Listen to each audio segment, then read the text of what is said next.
Nagpaandam si Senate President Pro Tempore Panfilo Lacson batok sa ginbansagan nga homegrown traitors o kung mga Pilipino nga naga-traidor kaghanda nga ibaligya ang pungsod para sa personal nga interes. Suno kay Lacson nga isa na kapulis nga may masangkad nga eksperyensya sa intelligence work.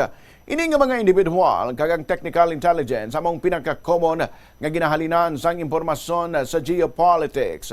Sa intelligence operation suno kay Lacson ginatawag ini nga recruitment in place. Pahayag sini mas epektibo ini para sa mga foreign entities ipaanggid sa pag-deploy sa mga agent bangod kinahanglan pang tinuig nga pagtuon sa lingwahe kag cover building. Ini nga opinyon ni Lacson ang naangod sa pamangkot kung makabig bala nga mga traidor, mga Pinoy, nga mga opisyal kag social media personalities nga daw kaangay nga nagadampig sa China kag sa ila propaganda sa West Philippine Sea. Ini nga klase sa mga individual suno sa senador amo ang vulnerable targets bangod handa sila sa pagbaligya sa ila kaugalingon nga pungsod.